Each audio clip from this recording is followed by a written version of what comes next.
ओम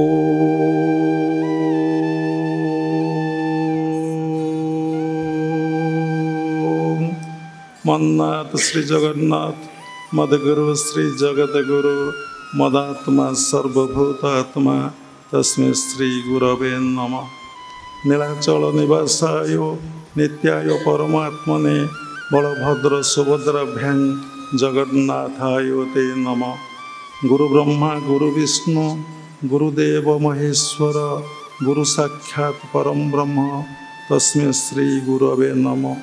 शरणागत दीनार्थ परित्राण परायणे सर्वसती हरे देवी नारायणी नमस्तुते।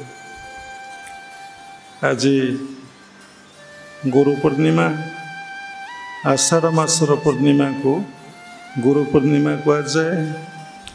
यही गुरु पूर्णिमा अवसर में द्वापर जुगर जगत गुरु व्यासदेव को मु प्रणाम करुछि। क्रियायोग परंपरार समस्त गुरु मान को प्रणाम करुछि। विश्वर प्रत्येक संप्रदायर गुरु मान को मु प्रणाम करुछि। उपस्थित भागवत स्वरूपगण सबुरी भितरे व्यासदेव को उपलब्धि करी मु प्रणाम करुछि। देखंतु जहाँकर जन्मदिन पालन करा जाए केमिति करा जाए। आपण को पुअर जन्मदिन पालन करुचंती कि झीर जन्मदिन पालन करुचंती। आमे तो पाठशाठ पढ़ीनु आपण मन जानिचंती हमर एकाडेमिकल क्वालिफिकेशन किछि नाही। आमे जा अनुभव करू ता को जा हमर एपिसोड देखुतबे आमे बही टई किछि पढ़ीनु। सत्यानंद कुआडे गले पळैले कि पढ़ीचु देखन पाखे पाखे अछि केबे बही खेलौछु। तेणु कालिया ठाकुर मो भीतर जहाँ कहती प्राय ता कहे से लगी आमे कथा भल हेले भी आम किसी लगे ना कथा खराब हेले भी आम किसी लगे ना। बहुत वक्ता कही सारा पर चिंता करती भल कहले कि मंद कहले आम किंतु किसी लगे ना। आम भावु सी कहे मूर्ख मुंडिया मारे मूर्ख कहे से कहते मूर्ख कहे सरीले सरीगला आ कौन। देखंतु केमिति आमे जन्मदिन पिलार पालन करुचे केमिति पालन करुचे। जन्मदिन रे प्रत्येक डेर प्रत्येक तिथिर प्रत्येक बारर प्रत्येक नक्षत्रर गोटे इफेक्ट धरापृष्ठ पर पड़ुछि। आज दिनटा जेमती आप मन में गोटे आग्रह उत्साह उद्दीपना देइछि काली दिनटा को यही काली दिन यही उत्सवटा को आयोजन करंतु से भली आग्रह उत्साह उद्दीपना केबे आपन को लागिबो नाही।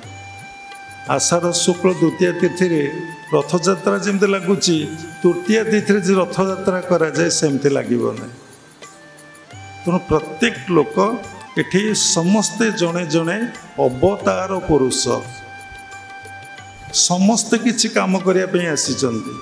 समस्त किछि शक्ति और सामर्थ्य अच्छी भगवान समस्त को ये पठे किंतु क्या सहित कहीं मिसबे ना।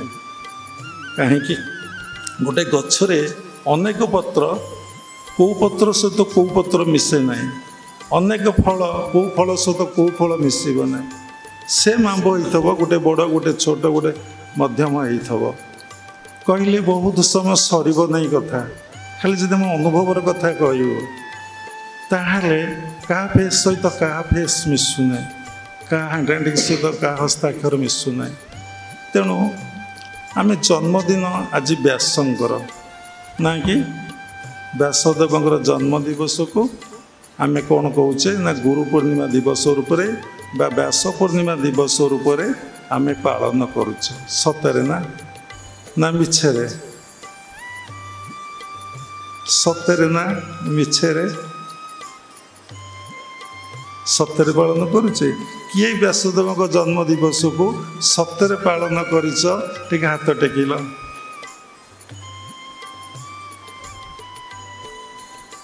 किए व्यासदेवଙ୍କର जन्म दिवस को सत्य पालन करिछ तांको पई आज कौन करिछ के हाथ टेकु ना ताले तो माने कहीं पालन करना ठीक अच्छे आज कौन गुरुदेव जन्म दिवस गुरुदेव जन्म दिवस यदि भाविच तेल गुरुदेव जन्म दिवस कौन कौन करमिति कौ प्रकार कर हाथ टेकिल किए पालन किए पालन कर हाथ टेक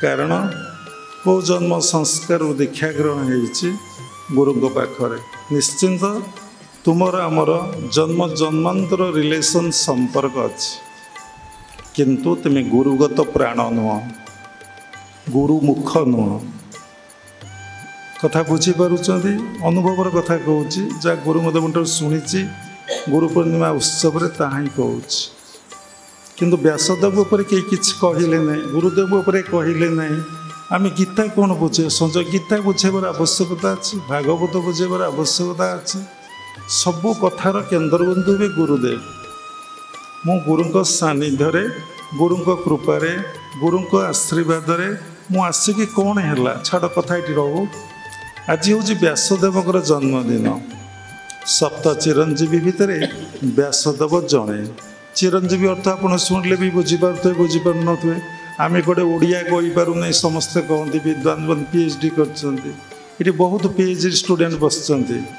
आम पाखे से दीक्षा नहीं से जड़े माँ बस गेरुआ पिंधिक ये जड़े बाबा बसमती केते बस भितर सब ये जड़े आईएएस बस ये जड़े इंजीनियर एत बड़ बस सीटी माँ एम ए पास कर से माँ अमेरिका जा रोचे केते लोक भितर विद्वान ज्ञानी गुणी सब बसी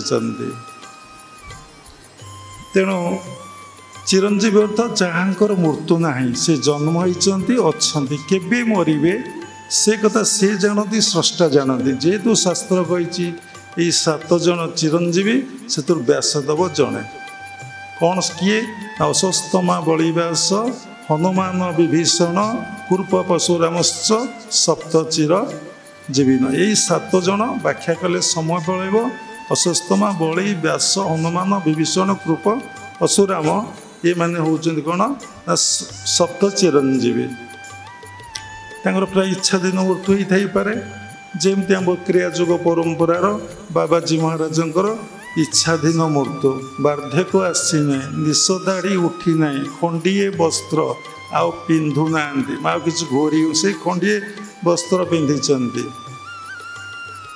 किए विषय कहे सारा वर्ल्ड कहे से जने कल्पयोगी गोटे कितटा जुग मिसिले गोटे कल्प हम तार हिसाब लिखा अच्छे कह समय ना तेणु आम व्यास पूर्णिमा पर कहवा गुरु पूर्णिमा पर कहवा तेणु सत्य जुगर जगत गुरु थे ब्रह्मा तेते जुगर जगत गुरु थे वशिष्ठ द्वापर जुगर जगत गुरु थे व्यासदेव कली जुगर जगत गुरु थे आदि शंकराचार्य जे फास्ट शंकराचार्य जे हिंदू धर्म को पुणी आउ थे सनातन धर्म को प्रतिष्ठा करिसेंती भारतर बड़े 4टा आश्रम करिसेंती सुरक्षा पाई एटा भारतर सीमा तेणु तांको ही कलिजुगर जगत गुरु बोली कह जाए एबे सब उपाधि मिलूँ पैसा दे टंका दे जगत गुरु होउछंती सांप्रदायिक भाव से भितर अच्छी छाड़ू से कथा तेणु व्यासदेव आश्रम कौटी थिला व्यासदेव सारा भारत को अनेक थर परिक्रमा करते कहीं परिक्रमा करते ज्ञान लाभ पाए जड़े लोक ये जिते बड़ लोक संसार हो कई जड़े पूर्णांग नुहति कई जड़े ज्ञानी नुहति से जी शिखी से कहे जी पढ़ी से कहे जीकाटा शुणी आउ किसी चिंतन करी पढ़ी से कहे निज कथा किसी कहीपर कि बही टई न पढ़ी तो तोर जी तो बही पढ़ शास्त्रज्ञ से स्कॉलर ମନେ ଅଛି, ତାର ମେମୋରି ପାୱାର ଅଛି, ଜଣେ ଭଲ ବକ୍ତା କି ପ୍ରବକ୍ତା କି କଥାକାର ସେ କହି ଚାଲିଲା, ପାଲା 21 ଦିନ 22 ଦିନ ପାଲା କରିବେ। ସେମିତି ଆଜିକାଲି ବକ୍ତା ବାହାରିଛନ୍ତି, ପଇସା ନେଇକି ଷ୍ଟେଜ୍ ଆଟେଣ୍ଡ କରୁଛନ୍ତି, କହୁଛନ୍ତି, ସେ କଥାର ପ୍ରଭାବ କାହା ଉପରେ କିଛି ପଡ଼େ ନାହିଁ। କାରଣ କଥାକାର ଶୁଣିଲେ ଟିକେ ଆନନ୍ଦ ଲାଗିବ, ଟିକେ ଭଲ ଲାଗିବ। ସିଏ ପୁଣି ସମସ୍ତଙ୍କୁ ନୁହେଁ, ଯିଏ ସେଇ ଜଗତର ଯାତ୍ରୀ। ଦେଖୁନାହାନ୍ତି କେତେ ଲୋକ ମୁଣ୍ଡିଆ ମାରି ଉଠି ପଳାଉଛନ୍ତି, ସମସ୍ତଙ୍କୁ କ'ଣ ଭଲ ଲାଗୁଛି? ଏ ବସିଥିବା ଲୋକ ଭିତରେ ବି କେତେ ଲୋକ ଚିନ୍ତା କରୁଣି, କାହିଁ ବାବାଜୀଟା ବକ ବକ ହେଉଛି, କାହିଁ ଗୁରୁଦେବ ବକ ବକ ହେଉଛନ୍ତି, କ'ଣ ଏଥିରୁ ମିଳିବ? କିଏ କ'ଣ ଏ କଥାକୁ ଶୁଣୁଛନ୍ତି? ତାହେଲେ ବ୍ୟାସଦେବ କେଉଁଠି ଅଛନ୍ତି? ଶଙ୍ଖ ପରେ କହିବା, ଶଙ୍ଖ ପରେ କ'ଣ କହିହେବ? ସମସ୍ତଙ୍କର ଆଶ୍ରମ ଅଛି, ତାଙ୍କର ବି ଆଶ୍ରମ ଅଛି। ଆମେ ସେ ଆଶ୍ରମକୁ ଯାଇଥିଲୁ।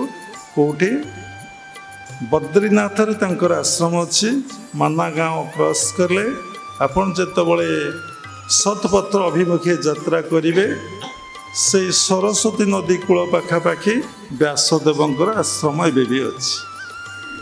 ସେଇଠି କେହି ଫଟୋ ଉଠାଇ ପାରିବେନି, ଲେଖା ହେଇଛି କି ଏଇଠି ଫଟୋ ଉଠାଇ ପାରିବେନି ଇଂଲିଶ ହିନ୍ଦୀରେ। ଆମେ କିନ୍ତୁ ବସିକି ପଇସା ଦେଇକି ବ୍ୟାସଦେବଙ୍କ ଯେଉଁ ପ୍ରତିମୂର୍ତ୍ତି ପାଖରେ ଆମର ଫଟୋ ଉଠିଛି, ସୁନ୍ଦର ଫଟୋ ଆମେ ରଖିଛୁ। ତେଣୁ ବ୍ୟାସଦେବ ଏବେ ବି ଅଛନ୍ତି, ଆମ କଥା ବି ଏବେ ଶୁଣୁଛନ୍ତି। ସେ ବାୟୁମଣ୍ଡଳର ଯେମିତି ବାବାଜୀ ମହାରାଜ ପ୍ରତ୍ୟେକ ସ୍ତରରେ ଅଛନ୍ତି, ବ୍ୟାସଦେବ ମଧ୍ୟ ଗୋଟେ ସମାଧି ଅଛି, ଚିନ୍ମୟ ସମାଧି। ଆପଣ ବୁଝିପାରିବେ ନାହିଁ। କାଲି ସନ୍ଧ୍ୟାବେଳେ ଗୋଟେ ସମାଧି ଉପରେ ଗାଇଡ଼ କରୁଥିଲି। ଆଜି ଗୋଟେ ସକାଳେ ଧ୍ୟାନ କ୍ଲାସ୍ ଗାଇଡ଼ ବେଳେ ଗୋଟେ ସମାଧି କଥା କହୁଥିଲେ, କେମିତି ଲୋକ ଫର୍ମୁଲା ଷ୍ଟେଜ୍ରେ ପହଞ୍ଚି ପାରିବ। ଖଣ୍ଡ ଆତ୍ମା କିଭଳି ଅଖଣ୍ଡ ଆତ୍ମା ସହିତ ମିଶିଯିବ, ଇଣ୍ଡିଭିଜୁଆଲ୍ ସୋଲ୍ କେମିତି ୟୁନିଭର୍ସାଲ୍ ସୋଲ୍ ସହିତ କମ୍ପ୍ଲିଟଲି ମର୍ଜ କରିଯିବ। ଯେମିତି ପରମାତ୍ମା ପରମ ବ୍ରହ୍ମ ଭଗବାନ ପ୍ରତ୍ୟେକ ସ୍ତରରେ ବାୟୁମଣ୍ଡଳରେ ଅଛନ୍ତି, ସବୁଠି ଅଛନ୍ତି। ବାୟୁମଣ୍ଡଳ କେବଳ ସଂକ୍ଷିପ୍ତ କରିଦେଲା, ସବୁ ସ୍ଥାନରେ ଯେମିତି ପରିପୂର୍ଣ୍ଣ ହିଁ ଅଛନ୍ତି, ତୁମେ ମଧ୍ୟ ସେମିତି ହେଇପାରିବ। କ'ଣ ସିଓର ଲାଗିଲା? ଯେତେବେଳେ ତୁମେ ତାଙ୍କ ସହିତ ମିଳନ ହେଇଯିବ, ତୁମେ ସେୟା ହେଇଗଲ, ସେ ହେବାରୁ ତୁମେ ଅଛ।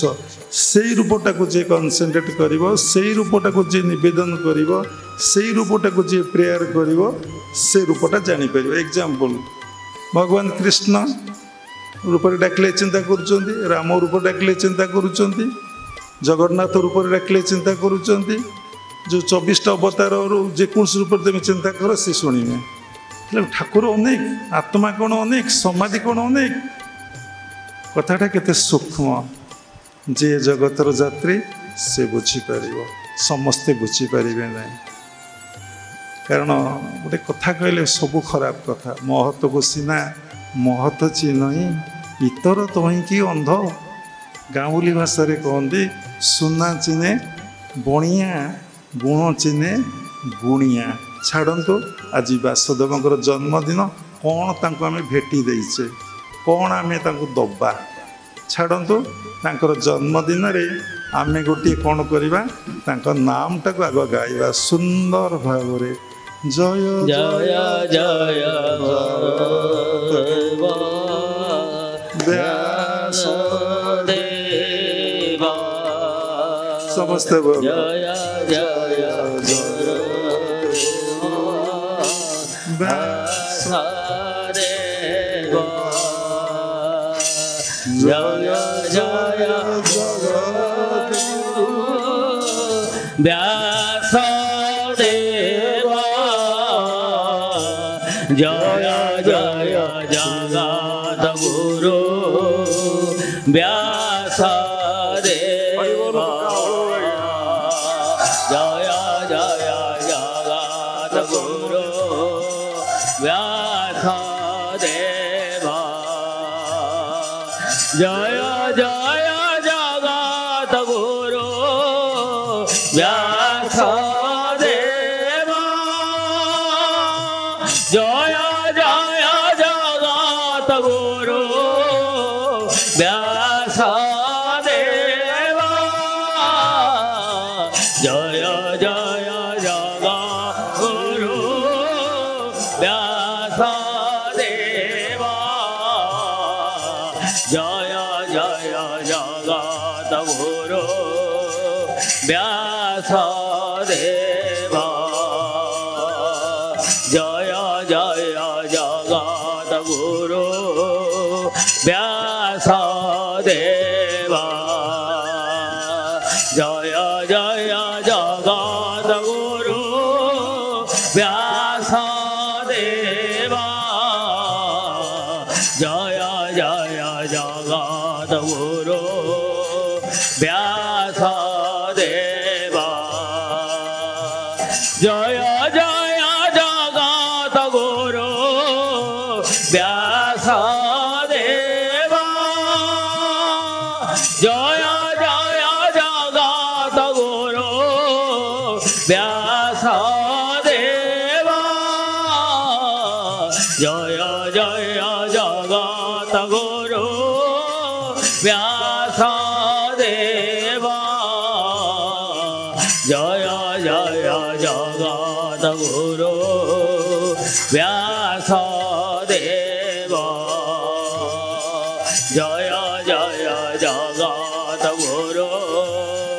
व्यासदेवा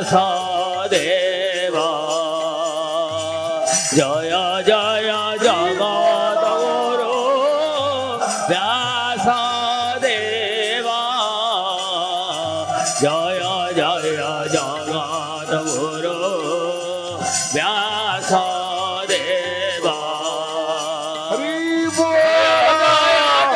जगद्गुरु व्यासदेवा जय जय जगद्गुरु व्यासदेवा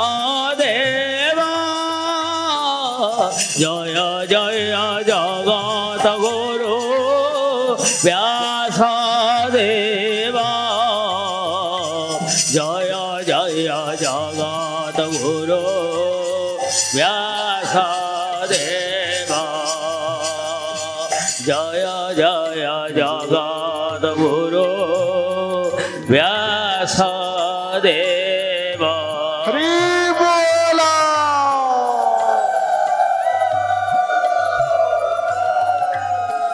ଯାଉ ତାଙ୍କ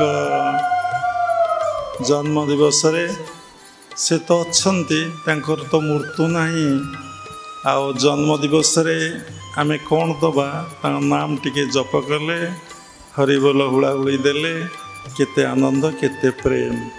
କିନ୍ତୁ ବ୍ୟାସଦେବକୁ ଆମେ କ'ଣ ଦେବା ତାଙ୍କ ଜନ୍ମ ଦିବସରେ? ଆମେ ତ ବ୍ୟାସଦେବଙ୍କୁ ସେତିକି ସାଧନା ନାହିଁ, ଆମର ସେତିକି ଦିବ୍ୟ ଚକ୍ଷୁ ନାହିଁ, ଆମର ତ ପାପ ଚକ୍ଷୁ ଅଛି, ଆମ ଅନ୍ତଃକରଣ ତ ଶୁଦ୍ଧି ହେଇନାହିଁ। ଅନ୍ତଃକରଣ ମନ, ବୁଦ୍ଧି, ଅହଙ୍କାର, ଚିତ୍ତକୁ ଅନ୍ତଃକରଣ କୁହାଯାଏ। ଆପଣମାନେ ସମସ୍ତେ ମନରେ ଅଛନ୍ତି, ବୁଦ୍ଧିକି ଯାଇନାହାନ୍ତି, ବିବେକକୁ ଯାଇନାହାନ୍ତି, ଜ୍ଞାନକୁ ଯାଇନାହାନ୍ତି।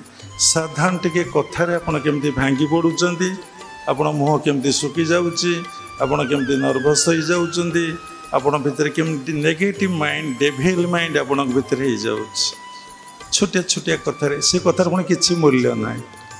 ଜଷ୍ଟ ଶୁଣିକି ଆକ୍ସନ୍ ନେଲେ ପୁଣି କ'ଣ ହେବ? ଛାଡ଼ନ୍ତୁ। ତେଣୁ ଗୁରୁ ଏକ, ଗୁରୁ କେବେ ଦୁଇ ନୁହନ୍ତି। ଗୁରୁ ଅଲୱେଜ୍ ୱାନ୍। ଗୁରୁ କ୍ୟାନ୍ ନଟ୍ ବି ମେନି। ଗୁରୁ ବୋଲି ଯାକୁ କହି ଏକରୁ ଦୁଇ ହେବା କାହିଁ, ଏକ ହି ଗୁରୁ ଜଗନ୍ନାଥ, ଆଉ ବା କେହି ହେବ ସମର୍ଥ। ସେ ଆକ୍ଚୁଆଲି ପରମ ପିତା ପରମ ବ୍ରହ୍ମ ହିଁ ଜଗତର ଗୁରୁ। ସେଥିଲାଗି ଜଗନ୍ନାଥ ଦାସ ଭାଗବତରେ ଲେଖିଛନ୍ତି, ମୋତେ ପୂଜିବ ଗୁରୁ ଦେହେ, ମୋତ ଗୁରୁ ଭିନ୍ନ ନୁହେଁ, ଏଘେନି ଗୁରୁ ଭଗବାନ, ସେ ନୁହନ୍ତି ମନୁଷ୍ୟ ସମାନ, ଗୁରୁଙ୍କୁ ନମଣିବ ନର, ଗୁରୁଟି ସାକ୍ଷାତ ଈଶ୍ୱର। ଆମେ ଏଇଟା ଖାଲି ପଢ଼ିଛେ, ଖାଲି ଶୁଣିଛେ, ଆକୁ ବୁଝିପାରିନେ। ସେଇ ବ୍ୟାସଦେବଙ୍କୁ ଆମେ କେଉଁଠୁ ଆଜି ଅନୁଭବ କରିବା ନା ନିଜ ଗୁରୁଙ୍କ ଭିତରେ ଅନୁଭବ କରିବା। ଗୁରୁ ଯଦି ଏକ, ଗୁରୁ କେବେ ଯଦି ଦୁଇ ନୁହନ୍ତି, ସତ୍ୟ ଯୁଗର ଗୁରୁ ଯିଏ, ତ୍ରେତୟା ଯୁଗର ଗୁରୁ ଯିଏ, ଦ୍ୱାପର ଯୁଗର ଗୁରୁ ଯିଏ, କଳି ଯୁଗର ଗୁରୁ ଯିଏ, ଯିଏ ଗୁରୁ ସବୁବେଳେ ଏକ। ଯେତେବେଳେ ଭଗବାନ ବ୍ୟକ୍ତି ଭିତରେ ପ୍ରକାଶିତ ହୁଅନ୍ତି, ଅର୍ଥାତ୍ ପ୍ରକାଶିତ କ'ଣ? ସବୁରିତ ତ ଭଗବାନ ଅଛନ୍ତି, ପୁଣି ପ୍ରକାଶିତ କ'ଣ? ଅପ୍ରକାଶିତ କ'ଣ? ଯେତେବେଳେ ପ୍ରତ୍ୟେକ ଜୀବ ତିନୋଟି ଗୁଣରେ କ୍ରିୟା କରୁଛି, ଗୋଟେ ସତ୍ୱଗୁଣ, ଗୋଟେ ରଜଗୁଣ, ଗୋଟେ ତମ ଗୁଣ। ଆପଣମାନେ ଯେତେ ଏଠି ବସିଛନ୍ତି କହିଲେ ମନ ହେବ ଗୁରୁ ପୂର୍ଣ୍ଣିମା ଦିବସ, ଗୋଟେ ସ୍ପେଶାଲ ଡେ, ଏତେ ବଡ଼ ଅକେଜନ୍, ଏତେ ବଡ଼ ଭଲ ଦିନ। ଦେଖନ୍ତୁ ପୂର୍ଣ୍ଣିମାରେ ହିଁ ତାଙ୍କର ଜନ୍ମ। ଦେଖନ୍ତୁ ପୂର୍ଣ୍ଣିମାରେ କେବେ ରାତି ନାହିଁ। ସୂର୍ଯ୍ୟାସ୍ତ ପୂର୍ବରୁ ପୂର୍ବ ଆକାଶରେ ସୂର୍ଯ୍ୟଙ୍କର ଉଦୟ। ଆଜି ରାତ୍ରି ନାହିଁ, ହୋଲ୍ ଡେ 24 ଘଣ୍ଟା ଆଲୋକରେ ପରିପୂର୍ଣ୍ଣ। ତେଣୁ ବ୍ୟାସଦେବଙ୍କ ଭିତରେ ଅନ୍ଧକାର ନଥିଲା। ଅନ୍ଧକାର ଅର୍ଥ କ'ଣ? ଆମେ କହିବା ଅଜ୍ଞାନ। ଅଜ୍ଞାନତା କ'ଣ? ତାଙ୍କ ଭିତରେ କାମ, କ୍ରୋଧ, ଲୋଭ, ମୋହ, ମଦ, ମାଶ୍ଚର୍ଯ୍ୟ କିଛି ନଥିଲା। ସେ ଆତ୍ମାରେ ଅବସ୍ଥାପନ କରିଥିଲେ ଏବଂ ଏଇ ଆତ୍ମାଟା ପରମାତ୍ମାଙ୍କ ସହିତ ତାଙ୍କର ମିଳନ ହେଇଯାଇଥିଲା। 24 ଅବତାର ଭିତରେ ବ୍ୟାସଙ୍କୁ ଗୋଟେ ଅବତାର କୁହାଯାଏ ବୋଲି ଭାଗବତରେ ପ୍ରମାଣ ଅଛି। ସେ ପାତ ସ୍ମରଣୀୟ। ଆଗ ଭଗବତ ଗୀତା, ଭାଗବତ ପଢ଼ିବା ପୂର୍ବରୁ ଆମେ କ'ଣ କରୁ ନା ବ୍ୟାସଦେବଙ୍କୁ ସ୍ମରଣ କରୁ। ତେଣୁ ଦେଖନ୍ତୁ ଗୁରୁଙ୍କ ଭିତରେ ଜଗନ୍ନାଥ, ଗୁରୁଙ୍କ ଭିତରେ ବ୍ୟାସଦେବଙ୍କୁ ଉପଲବ୍ଧି କରି ଏଇ ଗୁରୁ ପୂର୍ଣ୍ଣିମା ଦିବସରେ କ'ଣ କରିବା କଥା? ନିଜର ଶ୍ରଦ୍ଧା, ଭାବ, ଭକ୍ତି, ପ୍ରଣାମୀ ସବୁକିଛି ଅର୍ପଣ କରିବା କଥା। ଏବଂ ଆଜି ସମସ୍ତେ ଗୁରୁଙ୍କୁ ଦର୍ଶନ କରିବା କଥା। କାରଣ ଗୁରୁ ଭିତରେ ବ୍ୟାସଦେବଙ୍କୁ ଅନୁଭବ କରିବେ। କାରଣ ଗୁରୁ ତ ଗୋଟିଏ, ଗୁରୁ ତ ଦୁଇ ନୁହନ୍ତି। ଆମେ ତ ବ୍ୟାସଦେବଙ୍କୁ ଦର୍ଶନ କରିପାରୁନେ। ତେଣୁ ଗୁରୁଙ୍କ ଭିତରେ ବ୍ୟାସଦେବଙ୍କୁ ଦର୍ଶନ କରି, ସେଥିପାଇଁ ଗୁରୁ ପୂର୍ଣ୍ଣିମା ଉତ୍ସବଟି କେମିତି ସରସ, ସୁନ୍ଦର, ଆନନ୍ଦ, ପ୍ରେମମୟ ହେବ। ତା ଅର୍ଥ କ'ଣ? ସରସ, ସୁନ୍ଦର, ଆନନ୍ଦ, ପ୍ରେମମୟ ହେବ ନା ଏଇ ମନଟା କେମିତି ସରସ ହେବ, ସୁନ୍ଦର ହେବ, ଆନନ୍ଦ ହେବ, ପ୍ରେମମୟ। ଏ ମନଟା ଆଉ କ'ଣ ହାତ ଗୋଡ଼ ପାଟି କିଛି ହେବ କି? କେବଳ ଏଇ ମନଟା। ସେଥିପାଇଁ ଆମକୁ କିଛି କରିବାକୁ ପଡ଼ିବ। ଆମେ କ'ଣ କରିଛେ? ସରସ, ସୁନ୍ଦର, ଆନନ୍ଦ, ପ୍ରେମମୟ ପାଇଁ ଆମେ କ'ଣ କରିଛେ? ଆମେ ଭାବୁଛେ ଆଜି ଗୁରୁ ପୂର୍ଣ୍ଣିମା ଉତ୍ସବ ଗୋଟେ ବଡ଼ ବର୍ଡ଼ନ୍ ଡେ, ଗୋଟେ ବୋଝର ଦିନ। କେତେ କାମ କୁଆଡ଼େ ଥିଲା, ଛାଡ଼ିକି ଆମେ ଯାଇଥାନ୍ତୁ। ଆଜି ଗୋଟେ ଅକଳିଆ ଦିନ, ପୁଣି ଯିବାକୁ ପଡ଼ିବ, ପୁଣି ଗୁରୁଙ୍କୁ ଦକ୍ଷିଣା ଦେବାକୁ ପଡ଼ିବ, ପୁଣି କାନ ମୁଡ଼ା ଖାଇବାକୁ ପଡ଼ିବ। କିନ୍ତୁ ଘରେ ଯଦି ଡେଲି କାନ ମୁଡ଼ା ଖାଅ, ସେ କାନ ମୁଡ଼ାରେ ପୁଅ କାନ ମୋଡ଼ୁଛି, ଝୁଅ କାନ ମୋଡ଼ୁଛି, ସ୍ତ୍ରୀ କାନ ମୋଡ଼ୁଛି, ସ୍ୱାମୀ ମଧ୍ୟ ସ୍ତ୍ରୀର କାନ ମୋଡ଼ୁଛି, ସ୍ତ୍ରୀ ମଧ୍ୟ ସ୍ୱାମୀର କାନ ମୋଡ଼ୁଛି। କିନ୍ତୁ ସେ ବିଷୟରେ କେବେ କମ୍ପ୍ଲେନ୍, ଅବଜେକ୍ସନ୍ ନାହିଁ। କାହିଁକି ନା ଆମର ସେଠି ଦୁର୍ବଳତା ଅଛି। ଆମର ସେଠି ଦୁର୍ବଳତା ଅଛି। ଏଠି ଦୁର୍ବଳତା କିଛି ନାହିଁ। ଆମର ଏଜୁକେସନ୍ ଅଛି, ଆମ ପାଖରେ ପଇସା ଅଛି। ତେଣୁ ଆମର କାହାକୁ ଡରିବାର ଆବଶ୍ୟକତା ନାହିଁ। ଇଏ ପାଠ କ'ଣ ଦରକାର? ଯେତେବେଳେ ଲୋକ ସବୁଥିରୁ ନିରାଶ ହୁଏ, ହତାଶ ହୁଏ, ସେତେବେଳେ ଯାଇକି ସେ ସାଧୁ ସନ୍ତଙ୍କର ଦ୍ୱାରସ୍ଥ ହୁଏ। ଗୋଟେ ଆନନ୍ଦ ଆଉ ଗୋଟେ ଶାନ୍ତି, ସୁଖ କିନ୍ତୁ ଘରେ ପାଇଥାଏ, ଶାନ୍ତି ପାଇନଥାଏ, ଆନନ୍ଦ ପାଇନଥାଏ। ସେଥିପାଇଁ ସେ ଗୁରୁ ଗ୍ରହଣ କରେ। ଆରେ ସବୁ ତ ପାଇଲେ, ଶାନ୍ତି କାହିଁ, ଆନନ୍ଦ କାହିଁ? ସେଥିପାଇଁ ସେ ଗୁରୁ ଗ୍ରହଣ କରେ। ଯିଏକୁ ସିନା ରୋଗ ହେଇଛି, ତା ପାଇଁ ଔଷଧ ଦରକାର। ଯାହାକୁ ରୋଗ ହେଇନି, ତା ଡାକ୍ତର କ'ଣ ଦରକାର, ଔଷଧ କ'ଣ ଦରକାର? ତାର ତ ରୋଗ ନାହିଁ ନା, ତା ଡାକ୍ତର କ'ଣ କରିବ, ଔଷଧ କ'ଣ କରିବ? ଯାହାକୁ ଜ୍ୱର ହେଇଛି ତାକୁ ସିନା ଭାତ ଗନ୍ଧ, ଯାହାକୁ ଜ୍ୱର ହେଇନି ତାକୁ ପାଇଁ ଭାତ କାହିଁ ଗନ୍ଧ ହେବ? ତେଣୁ ଯିଏ ଦୁଃଖ, ଯନ୍ତ୍ରଣା, କଷ୍ଟରେ ଜର୍ଜରିତ ହେଲା ଏବଂ ଗୋଟିଏ ପ୍ରଶ୍ନ ସେ ମନ ଭିତରେ ଖୋଜିଲା, ମୁଁ କିଏ, କେଉଁଠି ଥିଲି, କେଉଁଠାକୁ ଆସିଛି, କେଉଁଠାକୁ ଯିବି, ସେତେବେଳେ ସେ ଗୁରୁଙ୍କର ଅନୁସନ୍ଧାନ କଲା। ତା ପୂର୍ବରୁ ସେ କେବେ ଏ ଭୌତିକ ଜଗତର ଯେଉଁ ସୁଖ ଶାନ୍ତି ରହିଛି ତାକୁ ତ୍ୟାଗ କରି ସେ ଗୁରୁଙ୍କର ଅନୁସରଣ କରିପାରିବ ନାହିଁ, କି ଗୁରୁକୁଳ ଆଶ୍ରମକୁ ଯାଇପାରିବ ନାହିଁ, କି ଗୁରୁଙ୍କୁ ବୁଝିପାରିବ ନାହିଁ, କି ଗୁରୁଙ୍କୁ ଜାଣିପାରିବ ନାହିଁ, କି ଗୁରୁଙ୍କ ପାଖରେ ନିଜର ବ୍ୟକ୍ତିତ୍ୱ, ପର୍ସନାଲିଟି ଯାହାକୁ କହନ୍ତି ଇଂଲିଶରେ ନା କ'ଣ ବା, ପର୍ସନାଲିଟି ନା କ'ଣ ବା, ଆଉ କ'ଣ ଇଚ୍ଛା ଇଚ୍ଛା କୁ ବଳିଦାନ କରିପାରିବ ନାହିଁ। କରିପାରିବେ କିଏ? ବାପା ଆଜିଠାରୁ ଅଶୋକ ନନ୍ଦ ତୁମେ ଏଇ ଡ୍ରେସ୍ ପିନ୍ଧିବେ? No no no no, you are a crack mind, you are mind person, you have no knowledge about society। ତମର ସୋସାଇଟି ବିଷୟରେ କିଛି ଜ୍ଞାନ ନାହିଁ, ଆପଣ ବୁଝିପାରିବେନି। ମୁଁ ଯଦି ଏଇଭଳି ଲାଇଫଟା ମେଣ୍ଟେନ୍ କରିବି ମୋତେ ପାଗଲା କହିବେ। ଏଇଟା ହେଉଛି ତାର ସାଇକୋଲୋଜି। ସେ କିନ୍ତୁ ଜାଣିନାହିଁ ଯେ এইটা কাহার সাইকোলজি নুহ, এটা ମୋ ମନର ଦୁର୍ବଳତା। ସେ କଥାକୁ ବୁଝିନାହିଁ। ବୁଝିଛନ୍ତି? ବୁଝି ନାହାନ୍ତି। କେବଳ ଯେଉଁମାନେ ଏଇ ଜଗତକୁ ଆସିଛନ୍ତି ସେ ବୁଝିଛନ୍ତି ଏରେ କାହା ସହିତ ମୋର କ'ଣ ରିଲେସନ୍, ମୁଁ ତ ଆସିଛି ଏକୁଟିଆ, ଯିବି ବି ଏକୁଟିଆ, ମଝିରେ କ'ଣ ସାଥୀ? ଯଦି ସାଥୀ ଯାହା ସହିତ ସାଥୀ ହେଲି ସେଠି ଦୁଃଖ ଯନ୍ତ୍ରଣା କଷ୍ଟ ମୋତେ ନିଶ୍ଚିନ୍ତ ମିଳିବ। କେବଳ ଜଣଙ୍କ ସହିତ ସାଥୀ ହେଲେ ଭଗବାନଙ୍କ ସହିତ ଗୁରୁଙ୍କ ସହିତ ଦୁଃଖ ଯନ୍ତ୍ରଣା କଷ୍ଟ ନାହିଁ। ଛାଡ଼ନ୍ତୁ। ତେଣୁ ଏଇ ମହାନ ପବିତ୍ର ଦିବସରେ ଆମେ ଗୁରୁଙ୍କ ଭିତରେ ବ୍ୟାସଦେବଙ୍କୁ ଉପଲବ୍ଧି କରି ତାଙ୍କର ପୂଜା ଅର୍ଚ୍ଚନା କରିବା। ଯଦି ଆମେ ଫୁଲଟିଏ ଦେଲେ, ଗୁରୁଙ୍କୁ ଫଳ ଟିକେ ଦେଲେ, ପ୍ରଣାମ ଟିକେ ଦେଲେ, ଆଉ କିଛି କଲେ ନାହିଁ, ଆମେ ସେତିକି ମାର୍କ ପାଇବା? ଯିଏ ଯେତିକି କରିଥିବ, ଯେ କିଏ ଗୋଟେ ପ୍ରଶ୍ନର ଉତ୍ତର ଦେଲା, କିଏ ଦୁଇଟା ପ୍ରଶ୍ନର ଉତ୍ତର ଦେଇଛି, 5ଟା ପ୍ରଶ୍ନ 100 ମାର୍କ, 20 ଗୋଟିଏ କଥା ଜୟୀ ଯେତିକି ଦେଲା ସିଏ ସେତିକି ପାଇଲା। ଅଧିକା ପାଇପାରିବ କି? 2ଟା ପ୍ରଶ୍ନ ଲେଖିଛି, କିଏ ଗୋଟାଏ ପ୍ରଶ୍ନର ଉତ୍ତର ଦେଇଛି, ସେତିକି ମାର୍କ ପାଇବ। ତେଣୁ ଯେତିକି କଲେ ସେତିକି ପାଇଲେ, ସେଥିରେ ବାବାଙ୍କର କିଛି ଯାଏ ଆସେ ନାହିଁ।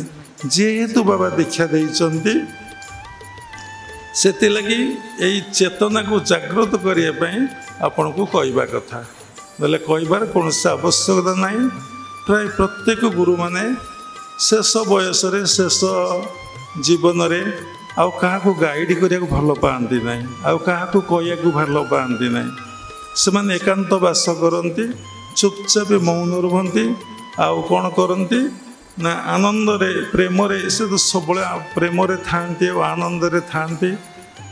ସେ କେବଳ ଜନ୍ମ ହେଇଥାନ୍ତି ଏ ଦୁନିଆକୁ ଆନନ୍ଦ ଦେବା ପାଇଁ, ଆଉ ସମସ୍ତଙ୍କ ଭିତରେ ଭଗବତ ଚେତନାକୁ ଜାଗ୍ରତ କରିବା ପାଇଁ। ଦେଖନ୍ତୁ, ବ୍ରହ୍ମାଙ୍କର କେଉଁଠି ପୂଜା ହେଉନାହିଁ। ସତ୍ୟଯୁଗର ଗୁରୁ ଜଗଦୁର୍ଗେ ବ୍ରହ୍ମା, ତାଙ୍କର କେଉଁଠି ପୂଜା ନାହିଁ। ତ୍ରେତୟା ଯୁଗର ଜଗଦୁର୍ଗେ ବଶିଷ୍ଠ, ତାଙ୍କର କିଛି ପୂଜା ନାହିଁ। ଦ୍ୱାପର ଯୁଗର ଜଗତଗୁରୁଙ୍କର ସବୁବେଳେ ପୂଜା ଚାଲିଛି। କଳି ଯୁଗର ଜଗତଗୁରୁ ଆଦି ଶଙ୍କରାଚାର୍ଯ୍ୟଙ୍କର ମଧ୍ୟ ଏତେ ପୂଜା ନାହିଁ। କାହିଁକି? କ'ଣ ପାଇଁକି? କେବେ ପ୍ରଶ୍ନ କରିଛନ୍ତି? କେବେ ହ୍ୱାଇ ଲଗାଇଛନ୍ତି? କାହିଁକି? କ'ଣ ପାଇଁ? କାରଣ ମାନବ ସମାଜକୁ କାହାର କେତେ ଦାନ।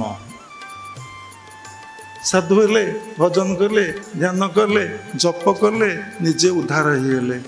କିନ୍ତୁ ସୋସାଇଟି ପାଖରେ, ଭଗବାନଙ୍କ ପାଖରେ ଋଣୀ। ଶୁଭୁଚିରେ ଋଣୀ କ'ଣ? ଏଇ ଯେଉଁ ପଞ୍ଚଭୂତ ଆମର କି? ଏଇ ଯେଉଁ ପୃଥିବୀ, ଜଳ, ଅଗ୍ନି, ବାୟୁ, ଆକାଶ ଆମର କି? ତୁମେ ସାଧନା କଲ, ତୁମକୁ ଯିଏ ଟଙ୍କା ଦେଲା, ତୁମେ ଯଦି ଖାଇକି ସେଇଥିରେ ସାଧନା କଲ, ତୁମର ପୁଣ୍ୟ ଫଳ ସେ ନେଇଯିବ, ତାର କୁକର୍ମ ତୁମକୁ ସେ ଦେଇଦେବ। ତାର ପ୍ରାରବ୍ଧଟା, ଅସତଟା ତମ ଆଡ଼କୁ ପଳେଇ ଆସିବ, ତୁମର ସତଟା ତା ଆଡ଼କୁ ଚାଲିଯିବ। ସେଥିଲାଗି ଲାହିଡ଼ି ବାବା କହିଥିଲେ, କ'ଣ କହିଥିଲେ ନା, କେଉଁ ଶିଷ୍ୟ ଭକ୍ତ ପଇସା ଖାଇକି ସାଧନା କର ନାହିଁ। ସେ ଯେଭଳି ପଇସା ସେଇଭଳି କ'ଣ ହେବ, ତୁମ ଭିତରେ ଭାବ ସୃଷ୍ଟି କରିବ। ସେଥିଲାଗି ରାମକୃଷ୍ଣ ପରମହଂସର ଗୋଟେ କଥା, ତାଙ୍କ ପରେ 12 ଜଣ ଶିଷ୍ୟ ପହଞ୍ଚିଥିଲେ। ବହୁତ କଷ୍ଟରେ ଠାକୁରଙ୍କୁ ଡାକି ସେ କେବଳ ମାଷ୍ଟର ବୋଲି ଜଣେ ଡିସାଇପୁଲ ତାଙ୍କର ଥିଲେ। ସେ କେବଳ ସତ୍ ପଇସା, ବଳରାମ ବସୁ ଆଉ ମାଷ୍ଟର 2 ଜଣଙ୍କର ସତ୍ ପଇସା ତାଙ୍କୁ କହୁଥିଲେ, ଏଇ ଗାମୁଛା ଖଣ୍ଡେ ଆଣିମୁ, ଟିକେ ଅମକଟା ଆଣିମୁ, କେବଳ ତାକୁ ହିଁ କହୁଥିଲେ, ଆଉ କାହାରିକୁ କହୁନଥିଲେ। କାହିଁକି ନା ସମସ୍ତଙ୍କର ଅସତ ପଇସା ଥିଲା। ଆରେ ଏଇ କଥା ତ କହିଲେ ପୁଣି ସମୟ ପଳେଇବ। ଏଇ ତ 40-45 ମିନିଟ୍ ହେଲାଣି, ଆପଣମାନେ ଜାଣିପାରିନାହାନ୍ତି। এইটি আমি কইলুণু 2:05 ରୁ 2:45, 40 ମିନିଟ୍ ଆମେ କହିସାରିଲୁଣୁ। କିଛି ଜାଣିପାରୁଛନ୍ତି? ଆଉ କହିବି କ'ଣ? ଭୋକ ହବଣି, ସବୁ କଥାକୁ ମଠ ମଠ, ଖାଇବା କଥାକୁ ଝଟ। ଆରେ ଏତେ ଖାଉଛ ତଥାପି ମନ ପରିତୃପ୍ତ ହେଇନାହିଁ। ଛାଡ଼ନ୍ତୁ ସୋଠୁ ତେଣୁ ସେ କାହାଠୁ ସ୍ପର୍ଶ କରୁନଥିଲେ। ବଳରାମ ବସୁ ଘରେ ସେ ଖାଉଥିଲେ, ଆଉ କାହା ଘରେ ଖାଉନଥିଲେ। ତେଣୁ ସାଧନା କଲେ ବ୍ୟାସଦେବଙ୍କର ମାନବ ସମାଜକୁ ଦାନ, ତାଙ୍କ ଜୀବନଟା କେବଳ ଲୋକମାନଙ୍କର ସେବା ପାଇଁ। ଯେଉଁ ଶାସ୍ତ୍ର ରଚନା କଲେ, ଅଷ୍ଟାଦଶ ପୁରାଣ ରଚନା କଲେ, ବେଦକୁ ଭାଗ ଭାଗ କଲେ ଏବଂ ଗୀତା ଭାଗବତକୁ ଲେଖିଲେ। ଆଜି ମହାନ ପବିତ୍ର ଦିବସରେ ବ୍ୟାସଦେବଙ୍କର ଜନ୍ମ ଖାଲି ନୁହେଁ, ଏହି ମହାନ ପବିତ୍ର ଦିବସରେ ଶୁକଦେବଙ୍କୁ ପଠେଇଥିଲେ ଜନକ ପାଖକୁ ଦୀକ୍ଷା ଗ୍ରହଣ କରି। ବ୍ୟାସଙ୍କ ପୁଅ ଶୁକଦେବ ନା, ତାକୁ ପଠେଇଥିଲେ ଜନକ ପାଖକୁ ଦୀକ୍ଷା ଗ୍ରହଣ କରିବାକୁ। ଖାଲି ଏତିକି ନୁହେଁ, ଆଉ ଗୋଟେ ବଢ଼ିଆ କଥା ବ୍ୟାସଦେବ ଲେଖା ହେଇଛି ଲାଇଫ୍ ହିଷ୍ଟ୍ରିରେ। ଆଜି ଏହି ପବିତ୍ର ଦିନରେ ବ୍ରହ୍ମସୂତ୍ର ଗ୍ରନ୍ଥକୁ ବ୍ୟାସଦେବ ରଚନା ଆରମ୍ଭ କରିଥିଲେ। ବ୍ରହ୍ମସୂତ୍ର ଆପଣ ବୁଝିପାରିବେନି, ମାନେ ବ୍ରହ୍ମକୁ ପାଇବାର ସୂତ୍ର ଫର୍ମୁଲା କ'ଣ? ସେ କ'ଣ ଦରକାର? ଟଙ୍କା ମିଳିବ, ଜାଗା ମିଳିବ, ଗାଡ଼ି ମିଳିବ କିଛି ତ ମିଳିବନି। ସେ କ'ଣ ହବ? ଏ ରଖ ଧାନ ଗୋଟି ଗୋଟି ହୋଇ ଗୋଟି ଗୋଟି ଆମେ କହିବୁ, ରାତିରେ କହିବୁ ବାଛୁ ବାଛୁ ରାତି ପାହିଲା, ବୋଉକୁ କହିବ ହଡ଼ା ନ ବିକିବ, ବଷ୍ଟମ ବଣ ବନ୍ଦ ହୋଇଲା, ବାବାଜୀଙ୍କ ସାଥିରେ ସାଥୀ ହୁଅ। ତୁମେ କେମିତି ଏସି ରୁମ୍ ଦିଆହେବ, ଆମେ ଚଞ୍ଚଳ ହେଉଛୁ, କଥା ସ୍ଲିପ୍ କରୁଛୁ। ଏସି ରୁମ୍ ଦିଆହେବ, ଖାଇବାକୁ ପିଇବାକୁ ଦିଆହେବ, ସବୁ ଦିଆହେବ, ବୁଲିବାକୁ ଯିବ କିନ୍ତୁ ତମେ ରହିପାରିବନି। 5 ରାତି ମୋ ପାଖରେ ବସିଲ ଦେଖିବା, ରାତି ପାହିବ ତମେ ବସିବ। କାଲି ରାତିରେ ଆମେ ଶୋଇଛୁ, ଟିକେ ସଞ୍ଜ ସେବା କରୁଥିଲେ, ନିଦ ଟିକେ ସିଲାଇ ଲାଗି ଉଠି ପଳେଇ ଆସିଲି। ମୁଁ ଦେଖିଲା ବାବୁ 3ଟା। ତେଣୁ ଉଠିଲେ ଆଉ ଶୋଇନୁ, ଡାକିଲୁ ସବୁ। ପାରିବ କି? କାହିଁ ପାରିବ ନାହିଁ? କାହିଁକି ନା ତମର ଈଶ୍ୱରଙ୍କ ଉପରେ ବିଶ୍ୱାସ ନାହିଁ। ଈଶ୍ୱର ତ ଦେଖିନ, ଗୁରୁଙ୍କ ଉପରେ ବିଶ୍ୱାସ ନାହିଁ, ଗୁରୁଙ୍କ ଉପରେ ନିର୍ଭର ନାହିଁ, ଗୁରୁଙ୍କ ପାଖରେ ତମର ସମର୍ପଣ ଭାବ ନାହିଁ। ସାଧନା କଲେ ଲୋକ ଏନର୍ଜି ପାଏ। ଯେତେବେଳେ ସେ ଏନର୍ଜି ପାଇବ, ସେ କେବେ ଟାୟାର୍ଡ ଫିଲ୍ କରିବନି, କ୍ଳାନ୍ତ ଅନୁଭବ କରିବନି। ଛାଡ଼ନ୍ତୁ, ବ୍ୟାସଦେବଙ୍କର ଇତି ଦାନ ଏ ମାନବ ସମାଜକୁ, ସେଭଳି ଦାନ ଏ ୱାର୍ଲଡରେ ଆଉ କେହି କାହା ପାଇଁ କରିନାହାନ୍ତି। ଯେଉଁ ଶାସ୍ତ୍ର ଦେଲେ, ମାନେ ଅଷ୍ଟାଦଶ ପୁରାଣ ଦେଲେ, ସବୁ ଭୁଲି ଯାଆନ୍ତୁ। ଯେଉଁ ଭଗବତ ଗୀତା ଭାଗବତ ଯେଉଁ ରଚନା କଲେ, ସେଥିରେ ଯାହା ଲେଖା ହେଇଛି, ବର୍ତ୍ତମାନ ସୋସାଇଟିରେ ଦେଖନ୍ତୁ, ଶହ ଶହ ସାଧୁ ସନ୍ଥ, ପ୍ରତ୍ୟେକ ସମ୍ପ୍ରଦାୟ, ଭାରତବର୍ଷରେ ଯେତେ ସମ୍ପ୍ରଦାୟ ଅଛି, ୱାର୍ଲଡରେ ଯେତେ ହିନ୍ଦୁ ଦେଖନ୍ତୁ, ମୁସଲମାନ ଦେଖନ୍ତୁ, ଖ୍ରୀଷ୍ଟିଆନ ଦେଖନ୍ତୁ, ସମସ୍ତେ ଭଗବତ ଗୀତା ପଢ଼ୁଛନ୍ତି। ସମସ୍ତେ ପଢ଼ିକି କ'ଣ କହୁଛନ୍ତି ନା ମେଣ୍ଟାଲ ପିସ୍ ପାଉଛନ୍ତି, ମାନସିକ ଶାନ୍ତି। ପ୍ରତ୍ୟେକ ପ୍ରଶ୍ନର ସମାଧାନ କରିଦେଉଛନ୍ତି ଏବଂ ପ୍ରତ୍ୟେକ ପ୍ରଶ୍ନର ଉତ୍ତର ସେଇଥିରେ ହିଁ ମିଳିଯାଉଛି। କେଉଁଥିରେ? ନା ଭଗବତ ଗୀତାରେ। ସେଟା କାହାର ଦାନ? କିଏ ଲେଖିଥିଲା? କିଏ ମାନବ ସମାଜକୁ ଦେଇଥିଲା? ଏହା ଗୋଟେ ସାଧାରଣ ମନୁଷ୍ୟ ପକ୍ଷରେ କେବେ ସମ୍ଭବପର? ଯେ ଦେଇଥିଲା ସେ ନିଶ୍ଚିନ୍ତ ଭଗବାନ। ସେଥିଲାଗି କୁହା ହୁଏ, ଗୀତା ଲେଖିଥିଲେ, ଗୀତା କହିଥିଲେ ଭଗବାନ, ଗୀତା ଶୁଣିଥିଲେ ଭଗବାନ, ଗୀତା ଲେଖିଥିଲେ ଭଗବାନ। ଆରେ କୃଷ୍ଣ କାହାକୁ? ଅର୍ଜୁନକୁ କହିଲେ, ପୁଣି ବ୍ୟାସଦେବ ଲେଖିଲେ, କୃଷ୍ଣ କହିଲେ। ସେ ମାନେ ଲେଖିଛନ୍ତି, ସେଇ ଶୁଣିଛନ୍ତି, ସେଇ କହିଛନ୍ତି, ସେଇ ସବୁ ଜଣେ ହିଁ କରିଛି। ସେଇ ଭଗବାନ ସବୁ କିଛି କରିଛନ୍ତି। ଭାଗବତ ଲୋକ ପଢ଼ୁଛନ୍ତି, କିଏ ଭାଗବତ ନ ପଢ଼ୁଛି ସାରା ୱାର୍ଲଡରେ? ବ୍ୟାସଦେବଙ୍କର ମୂଳ ସଂସ୍କୃତ ଭାଗବତ, ଯେଉଁଟା 18,000 ଶ୍ଲୋକ, 18,000 ଶ୍ଲୋକ, ତା କିଏ ନ ପଢ଼ୁଛି? ତାକୁ ଓଡ଼ିଆରେ ଜଗନ୍ନାଥ ଦାସ 12ଟା ସ୍କନ୍ଦ କଲେ, 342 ଅଧ୍ୟାୟ କଲେ। କେତେ ଶାନ୍ତି, କେତେ ଆନନ୍ଦ! ସେ ଗ୍ରନ୍ଥକୁ ପାଠ କଲେ, ସେ ଗ୍ରନ୍ଥ ଯେଉଁଠି ରହିଲେ ଏବଂ ଗୋଟେ ଅଲଗା ଡିଭାଇନ୍ କରେଣ୍ଟ, ସେଠି ପ୍ରବାହିତ ହୁଏ। ବର୍ତ୍ତମାନ ବିଜ୍ଞାନ ଯୁଗରେ ହେତୁବାଦୀ ଯେଉଁମାନେ ସେମାନେ କିଏ ଟିକେ କ'ଣ ଟିକେ ପାଠ ପଢ଼ିଛି ଏସବୁ କଥାକୁ ବିଶ୍ୱାସ କରନ୍ତି ନାହିଁ। ସେଥିଲାଗି ଭଗବାନ କ'ଣ କଲେ, ଏ ଯେଉଁ ଏୟାର କ୍ୟାସ୍ ହେଲା ତାକୁ ଦେଖେଇଦେଲେ ଯେ ଭଗବତ ଗୀତାର କେତେ ପାୱାର। ଆରେ ଅଗ୍ନି ତ ସବୁ ପୋଡ଼ି ଖାଇଦିଏ, ଭଗବତ ଗୀତା କ'ଣ ଖାଇଲା ନାହିଁ, କାହିଁକି ସ୍ପର୍ଶ କଲା ନାହିଁ? ଏଇ ପ୍ରଶ୍ନ ରହିଲା ଆପଣ ପାଖରେ, ଆପଣ ତାର ଉତ୍ତର ଦେବେ। କାହିଁକି ସ୍ପର୍ଶ କଲା ନାହିଁ? କାହିଁକି ଅଗ୍ନି ଭଗବାନ ଭଗବତ ଗୀତାକୁ ସ୍ପର୍ଶ କଲା ନାହିଁ? ଏମିତି ଅନେକ କଥା ଅଛି, କହିଲେ ସମୟ ପଳେଇବ। ଏଇ ଯେଉଁ ଦାନ ଅଷ୍ଟାଦଶ ପୁରାଣ ମଧ୍ୟରେ ବ୍ୟାସସ ବଚନ ଦ୍ୱୟ କ'ଣ? ପରୋପକାର ପୂର୍ଣ୍ଣାୟ ପରପୀଡ଼ନଂ ପାପାୟ। କ'ଣ ଆପଣ ପରର ଉପକାର କରିଛନ୍ତି ଜୀବନ କାଳ ଭିତରେ ବିନା ସ୍ୱାର୍ଥରେ? ବହୁତ ଲୋକ ଆମେ ପଚାର, ହଁ ମୋ ଝିଅ ପାଇଁ ଇଏ କରିଥିଲି, ମୋ ନାତୁଣୀ ପାଇଁ ଇଏ କରିଥିଲି, ଭାଇର ଝିଅ ପାଇଁ ଇଏ କରିଥିଲି, ମୋ ଝିଅ ପାଇଁ ଇଏ କରିଥିଲେ। ରେ ଆଉ କାହାର କ'ଣ କରୁଛୁ? ଯେଉଁଠି ରିଲେସନ୍ ନାହିଁ, ଓ ସାଧୁ ସନ୍ଥ ମହାତ୍ମାଙ୍କର ଯେଉଁଠି ନିଜ ଲୋକ ନୁହେଁ, କେଉଁଠି କିଛି କରିଛ? ପରର ଉପକାର କ'ଣ କଲ? ଅଷ୍ଟାଦଶ ପୁରାଣ ମଧ୍ୟରେ ବ୍ୟାସସ ବଚନ ଦ୍ୱୟ। ଆଜି ତାଙ୍କ ଜନ୍ମଦିନରେ ତାଙ୍କର ଅଷ୍ଟାଦଶ ପୁରାଣର ସାର କଥା କହୁଛି କ'ଣ ନା, ପରର ଉପକାର କରିବା, କାହାକୁ ଦୁଃଖ ଯନ୍ତ୍ରଣା କଷ୍ଟ ଆମେ ଦେବା ନାହିଁ। ଏଇ କଥାକୁ ତାଙ୍କ ଜନ୍ମ ଦିବସରେ ତାଙ୍କୁ ଭେଟିଦେବା, ଯାହା କହିଛନ୍ତି ସେଇ କାମ ଆମେ କରିବା।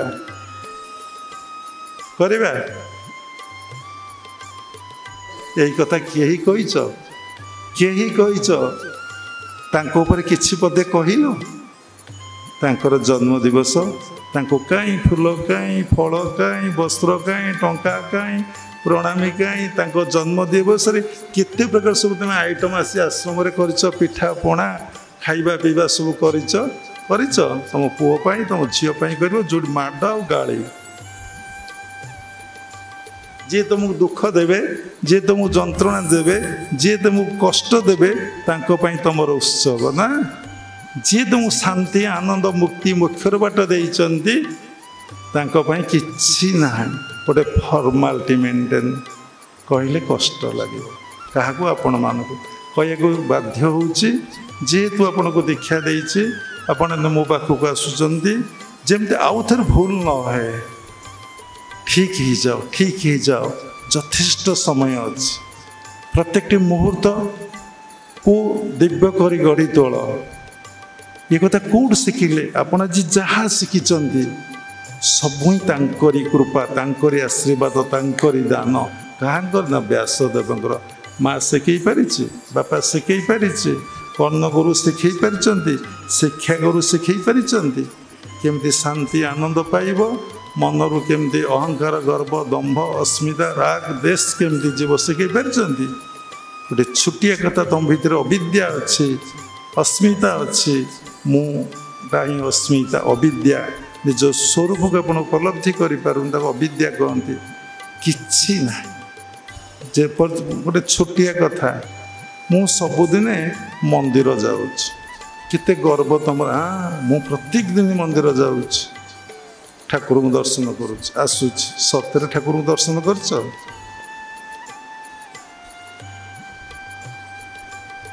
କେବେ ପ୍ରଶ୍ନ ପଚାରିଛ, ସତରେ ମୁଁ ଠାକୁରଙ୍କୁ ଦର୍ଶନ କରିଛି?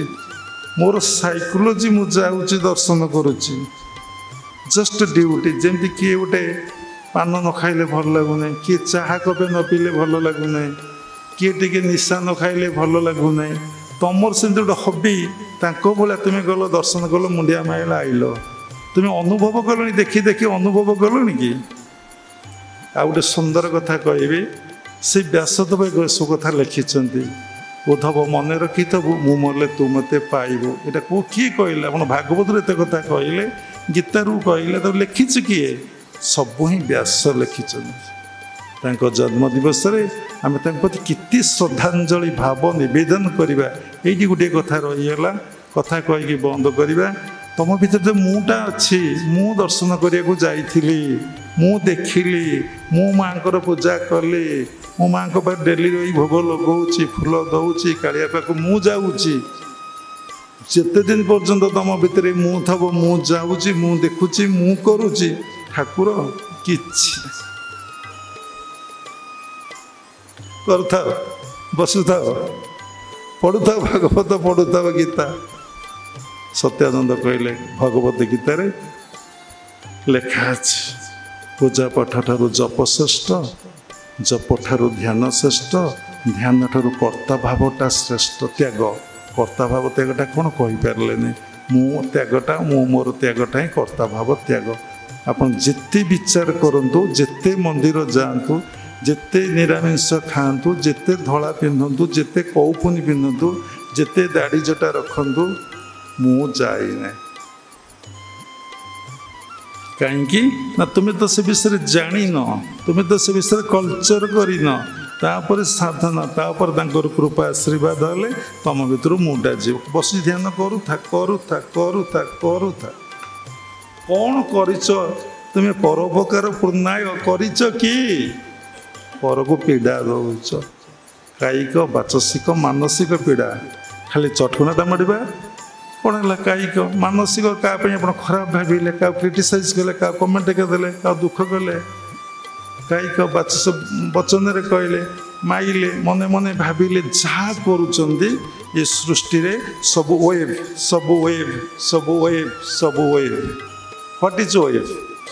ହେ ଭୁଲ ହେଇଯିବ। ସବୁ ତରଙ୍ଗ, ସବୁ ତରଙ୍ଗ, ସବୁ ତରଙ୍ଗ। ଯେଉଁ ତରଙ୍ଗ ଛାଡ଼ି ଦେଉଛ ସେ, ଯେମିତି ଆପଣ ମୋବାଇଲ, ରେଡ଼ିଓ, ଟିଭି ସବୁ କଲେକ୍ସନ୍ କରୁଛି ବାୟୁମଣ୍ଡଳ ସବୁ ତରଙ୍ଗକୁ, ସେଇଭଳି ଯେଉଁ ୱେଭ୍ ତୁମେ ଛାଡ଼ୁଛ, ପଜିଟିଭ୍ ଛାଡ଼ିଲେ ପଜିଟିଭ୍, ନେଗେଟିଭ୍ ଛାଡ଼ିଲେ ନେଗେଟିଭ୍, ତାହା ତୁମ ପାଖକୁ ରିଟର୍ଣ୍ଣ କରୁଛି। ତାହା ତୁମ ପାଖକୁ ରିଟର୍ଣ୍ଣ କରିବ। ତେଣୁ ପଜିଟିଭ୍ ଛାଡ଼ିଲେ ପଜିଟିଭ୍ ଆସିବ, ନେଗେଟିଭ୍ ଛାଡ଼ି ଆସିଲେ ନେଗେଟିଭ୍ ଆସିବ। ଏ ବିଷୟରେ ଆମେ କନସସ୍। ଏ କଥା କିଏ ଲେଖିଛନ୍ତି? ନା ବ୍ୟାସ। ଆପଣ ଦେଖିବେ ସବୁ କଥା ହିଁ ବ୍ୟାସଙ୍କର ଧ୍ୟାନ। ତମ ଜୀବନ କାଳ ଭିତରେ ଜନ୍ମଠାରୁ ମୃତ୍ୟୁ ପର୍ଯ୍ୟନ୍ତ ଯେତେ କଥା ଶିଖିଛ, ଜାଣିଛ, ଯାହା ପଢ଼ିବ ସବୁ ହିଁ ବ୍ୟାସଙ୍କର ଧ୍ୟାନ। ସେଥିଲାଗି ତାଙ୍କ ଜନ୍ମ ଦିବସକୁ ଆମେ ଗୁରୁ ପୂର୍ଣ୍ଣିମା ଦିବସ ଆଉ କ'ଣ ବା ବ୍ୟାସ ପୂର୍ଣ୍ଣିମା ଦିବସ ରୂପରେ ଆମେ କ'ଣ କରୁଛେ? ନା ପାଳନ କରୁଛେ। ତେଣୁ ଆମେ ତ ଦେଖିପାରିବା ନାହିଁ। ଆମେ ଗୁରୁଦେବଙ୍କ ଭିତରେ କ'ଣ କରିବା? ନା ବ୍ୟାସଦେବଙ୍କୁ ଉପଲବ୍ଧି କରି ଆମେ ଗୁରୁଙ୍କର ଆଜି ପୂଜା କରିବା। ଆଜି ଗୁରୁଙ୍କର ପୂଜା ହେଇଥିଲା ଆଶ୍ରମରେ, ସବୁ ଆପଣମାନେ କରିଥିଲେ। ଗୁରୁଙ୍କର ପୂଜା କରିନାହାନ୍ତି? କରିନାହାନ୍ତି? ହଁ, ବାବାଙ୍କର ବନ୍ଦାପନା, ଶୃଙ୍ଗାର କରିବା, ନୂଆ ବସ୍ତ୍ର ଦେବା, ଆଳତି କରିବା, ସବୁ ହେଇଛି ନା ହେଇନି? ସେ କରିଛନ୍ତି। ଆଉ କେତେ ସାଧା ତୁମେ ଥିଲ ତାଙ୍କ ସେଥିରେ କି? ଆଉ କିଏ ଥିଲେ? ନିର୍ମଳ ବା ଥିଲେ କି? ସଞ୍ଜୟ ବା ଥିଲେ କି? ସଞ୍ଜୟ ତୁମେ କ'ଣ ନାହିଁ କରୁଛ?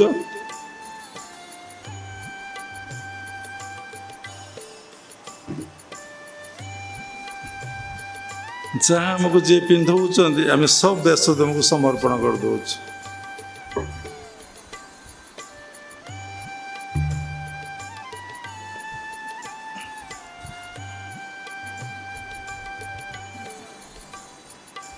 ଦିଅ ଦିଅ ଶୀଘ୍ର ଶୀଘ୍ର କଥାର ଚାଲୁଛି। ଶାଳା ମନ୍ଦିରରୁ ସମସ୍ତେ ଆସିଛନ୍ତି ତ ଏ ସେବାୟତ। ଆରେ ଚନ୍ଦନ ସମସ୍ତଙ୍କୁ ଲଗେଇ ଦିଅ। ପୂର୍ବ ଅଭଡ଼ା ଆସିଛି, ଆମେ ଖାଇଛୁ। ତେଣୁ ଏଇ ପବିତ୍ର ଦିବସରେ ସମସ୍ତ ପ୍ରୋଗ୍ରାମ କାଟିକି ଆର ବର୍ଷ ଯଦି ବଞ୍ଚିଥିବା ତା ଦୁଇ ତିନି ଦିନ ପୂର୍ବରୁ ଆସି ଟିକେ ନେବା। ଆମେ କ'ଣ କରିବା? ନା ଗୁରୁ ପୂର୍ଣ୍ଣିମା ଉତ୍ସବକୁ ଅତି ଭାବର ସହିତ, ଶ୍ରଦ୍ଧାର ସହିତ, ଭକ୍ତିର ସହିତ ଆମେ ପାଳନ କରିବା। ଯେଉଁ କର୍ମ ଆମେ କରିବା ସେଇ ସଂସ୍କାର ଟିକେ ବିନ୍ଦୁ, ସେଇ ସଂସ୍କାରଟା କ'ଣ ହେବ? ନା ଆମ ଭିତରେ ରହିଯିବ। ଆମେ ଆଗାମୀ ଜନ୍ମରେ ନିଶ୍ଚିନ୍ତ ଗୁରୁଙ୍କର ସନ୍ତାନ ହେଇକି ପୁଣି ଜନ୍ମ ହେବା। ବୁଝିପାରୁଛନ୍ତି? କେବେ ଆଉ ଭୁଲ ବାଟକୁ ଆପଣ ଆଉ ଯାଇପାରିବେ ନାହିଁ। ତେଣୁ ଯାହାକୁ ନେଇକି ଯିବା, ଯେତେ ବାଡ଼େଇ ପିଟେଇ ଆପଣ ଭୌତିକ ଜଗତର ସମ୍ପତ୍ତି, ଟଙ୍କା ପଇସା, କୋଠା ବାଡ଼ି ଯାହା ସବୁ କରିଛନ୍ତି परीक्षा करी देखंतु जो माने गलेनी कि गोटे छुंची मनरे मुने नहीं कहीं केते बाड़े पिटी होउचंदी एइथिपाई कौन आसीथिले से कहले जो बिंधाणी तोते कलाटी निर्माण से तो दे रहिला यह तू जान रखिन दशदार लगाइन कबाट सुषुमुना द्वारे रहिले नंद चाट जदि तू पाइबु भेट माया को तू ही काट गुरु से बिन देख श्रीहरि बापा गुरु सेवा अरे अरे अरे अरे ये कथा किए असुविधा अरे बाबाजी रो चाल तेणु समस्त ये कथा नुहे एडमिशन जिते पिला कर समस्त पाठ दरकार ना जो माने को रोग है से औषधटी दरकार केमी संध्या हम आम ए पलैबा बहुत माइंड मेकअप कर सारे आउ केतक जबरदस्त रही काले आमर छकी पड़ कि मार्क से शेयर आम खराब हो कि बाबा इंप्रेशन आम खराब हो कि टिके एडजस्ट करी राति पलैबा आउ केतक जबरदस्ती आज्ञा कौन कर भोर भोर पलैबा केते बाहाना केते चालाखी केते तुम भितर कथा तार ठीक है ठीक किए कौच मु परीक्षा दूसरी किए कौच गाड़ी चलू ना किए कौच भाई मना कला किए कौच स्वामी मना कला किए कौच मोर या मना कला किए कौच मोर टंका ना किए 3 घंटा 4 घंटा बस बंटा कौन हम हे 1000 टंका दबा ना बा 500 टंका देदेवा कौन असुविधा हो सब मनर कथा निजर मानसिकता बाबा से कथा समस्त भितर कनसेप्ट किए कौच मोर समय पलैला मुझे चाष कम कर ना कि एठिक आसी बैग सजारिक आसी जो सीटिक जी निश्चय जी से भागवत गीत व्यासदेव लिखिं जात स्वयं ध्रुव मृत्यु ध्रुव जन्म मृत्युश्च से बैग्रे कौन पूरेक आप नहीं जी कि रखिले तेणु जीवन में अति जदि गोटे भल लोक क्या पाइच भल लोक बोले तुमको तुम जे प्रकृत हिताकांक्षी जे तुम प्रकृत मित्र तुमको जे केवल सत पथरे निए असत पथरे नहीं नहीं बिना स्वार्थरे तुमको भल पाए जिते माड गाड़ी देले तुमको से क्षमा कर दिए जिते कथा कहले तुम दोष से देखे ना जे प्रकृत भल पाए से तार दोष देखे ना जिते दुख देले ताको से कष्ट लगे नहीं ये अनुभव आपण मानकर अच्छे एग्जाम्पल आप छुआ आपणकर छुआ जिते जहाँ करुच्ची आपण केबे अशांति होइचंदी जिते गाली दउची केबे किछि करिचंदी किछि करिवे ना बा से किछि न पुटा सेमते हेला झोटा सेमते हेला जदि गुरुस माने तुमको भल पाई टिके अनुशासन करिवे टिके अंकुश लगई देबे छाड़ छाड़ यही मुहूर्त गुरु को त्याग कर आम जीवन अनुभव कौच अनुभूति कौच 42 वर्ष धरी साधना करी करी करी करी आउ केते दिन रही मु जानी ना किंतु सब देखी सारे दुनियाटा को तेणु देखु ये घोर कलिजुग बाबा केबे कहून परिप्रकाश कहते घोर कलिजुग ये घोर कलिजुगे कौन सी रिलेशन ठीक ना बाप पुअर रिलेशन ठीक ना भाई भाईर रिलेशन ठीक ना स्वामी स्त्री रिलेशन ठीक ना सांग सांग भितर रिलेशन ठीक ना गुरु शिष्य भितर भी रिलेशन ठीक ना भक्त भगवान भितर भी आ रिलेशन ठीक नहीं सबुटी बिजनेस सबुटी सेल्फ स्वार्थ मंदिर गली माँ मो दुख शुणिला ना जगा मो दुख शुणिला ना आउ कौन मंदिर जीवी तो व्यास आमर कौन कर कहीं व्यास को पूजा करी एवं कहूँ व्यासदेवर गोटे मूर्ति हम मार्बल मूर्ति 5 लाख गुरुदेवर मूर्ति 5 लाख ये सब 4 लाख मुझे व्यासदेवर गोटे मूर्ति ए गढ़ा हे से मूर्ति 5 लाख टका लगे आपड़ जी से देख आसे फोटो नहीं जा जयपुर गढ़ा हो कौटने किए 5 लाख टका दब कई देव କିଏ ଦେବ ହାତ ଟେକିଲ? ହଁ, ମା ଦେଇଛନ୍ତି ବୋଲି ହାତ ଟେକିଦେଲେ। ଦେଖିଲେ ଜଣେ ହାତ ଟେକିଲେ। କିଏ କହିଲା ଆଜ୍ଞା ମୁଁ ଦେବି, ମୁଁ 1,00,000 ଦେବି, ମୁଁ 50,000 ଦେବି, କିଏ କହିପାରିଲେ କି? ଆମେ ବ୍ୟାସଙ୍କୁ ଭଲ ପାଉଛେ? ଏବେ ଛାଡ଼ନ୍ତୁ, ଗୁରୁଦେବଙ୍କର ବିଗ୍ରହ ଗୋଟେ ହେବ, ଆମର ଗୋଟେ ମାର୍ବଲ ମୂର୍ତ୍ତି ହେବ, 5-6 ଲକ୍ଷ ଟଙ୍କା ତାର କିଏ ଦେବ? 5 ଲକ୍ଷ ଟଙ୍କା ସେଇ ଇରି ଆଙ୍କୁ ଟିକେ ବଳେଇ ବନ୍ଧା ହେଇଛି, କ'ଣ କହିଲେ? କୁଟା ବନ୍ଧା ହେଇଛି, ଆଉ ଗାଁଟି କୁଟା ବନ୍ଧା ହେଇଛି। ସେ କ'ଣ ଗେରୁଆ ପିନ୍ଧୁଛନ୍ତି ବୋଲି ସେଇ ହାତ ଟେକିବେ? ତାହେଲେ ତମେ ସମସ୍ତେ ଗେରୁଆ ପିନ୍ଧା ହାତ ଟେକି ଦେବ? ତାହେଲେ ଗେରୁଆରେ ଗୋଟେ ଏତେ ପ୍ରଭାବ, ସେ ଗେରୁଆଟା ପିନ୍ଧିଲେ ହାତ ଏମିତି ଉଠିଯାଏ, କହିଲା ଜୟ ଜଗନ୍ନାଥ, ଜୟ ଗୁରୁଦେବ। ନାଇଁ ନାଇଁ ନାଇଁ, କେତେ କଥାର ପ୍ରଭାବ ଅଛି ହସ୍କୁସ୍ ଭିତରେ, ଆମୋଦ ପ୍ରମୋଦ ଭିତରେ କେତେ ତତ୍ତ୍ୱପୂର୍ଣ୍ଣ କଥା, ଭାବପୂର୍ଣ୍ଣ କଥା, ଭକ୍ତିର କଥା କୁହାହେଉଛି। ଦେଖୁନ ଆମେ ବ୍ୟାସଙ୍କୁ ଭଲ ପାଇଛେ, ବାବା ପ୍ରମାଣ କରିଦେଲେ ଭଲ ପାଇଛେ। ସେ 2 ଜଣ ମା ଭଲ ପାଇଛନ୍ତି, ଇମୋସନାଲି ହଉ ଯାହା ହଉ, କହିଲେ ତ ତମକୁ ଦେଇଦେବେ ଆଉ କ'ଣ? ନାଇଁ ବାବା ମୁଁ 50,000 ଦେବି, ବାବା ମୁଁ 1,00,000 ଦେବି, କହିଲେ କିଏ? ଏବେ ଝିଅ ବାହାଘର ହବ 30 ଲକ୍ଷ, ହବ ନା ହବ ନାହିଁ? ଛାଡ଼ନ୍ତୁ, ଭଲ ନୁହେଁ। ତେଣୁ ସତରେ ଯେ ଗୁରୁଙ୍କୁ ଚିହ୍ନିଛି, ଗୁରୁଙ୍କୁ ଜାଣିଛି, ଗୁରୁଙ୍କୁ ଅନୁଭବ କରିଛି, କାହିଁକି ଗୁରୁଙ୍କୁ ଚିହ୍ନି ପାରୁନାହାନ୍ତି? କାହିଁକି ଗୁରୁଙ୍କୁ ଜାଣିପାରୁନାହାନ୍ତି? କାହିଁକି ଆପଣ ଗୁରୁଙ୍କୁ ଅନୁଭବ କରିପାରୁନାହାନ୍ତି? କାରଣ ଆପଣ ଗୁରୁଙ୍କ ନିକଟରେ ନିଜକୁ ସମର୍ପଣ କରିନାହାନ୍ତି। ପୁଣି ଆଉ ଗୋଟେ କଥା, ଯେତେବେଳେ ସେ ଧରା ନଦେବେ ତୁମେ ତାଙ୍କୁ ଧରିପାରିବ ନାହିଁ। ଯଶୋଦା ଗୋଡ଼େଇଛନ୍ତି, କୃଷ୍ଣ କ'ଣ ବାନ୍ଧି ପାରିଛନ୍ତି? କୌଶଲ୍ୟା ଗୋଡ଼େଇଛନ୍ତି, ରାମକୁ କ'ଣ ଧରି ପାରିଛନ୍ତି? ପଢ଼ୁନାହାନ୍ତି ରାମାୟଣ, ଦେଖିବେ ସିଏ ଧରା ଦେବାରୁ ନହେଲେ ଧରିପାରିବନି।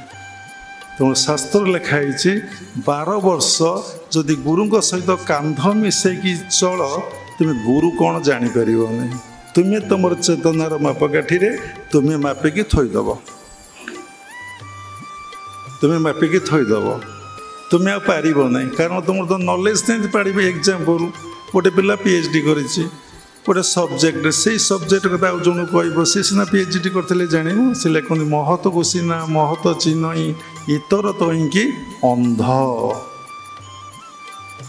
ତେଣୁ ଯେତେବେଳେ ଗୁରୁଙ୍କ ପାଖରେ ନିଜକୁ ପୂର୍ଣ୍ଣ ସମର୍ପଣ କରିବେ, ସେତେବେଳେ ଗୁରୁ ଆପଣଙ୍କୁ ଧରା ଦେବେ।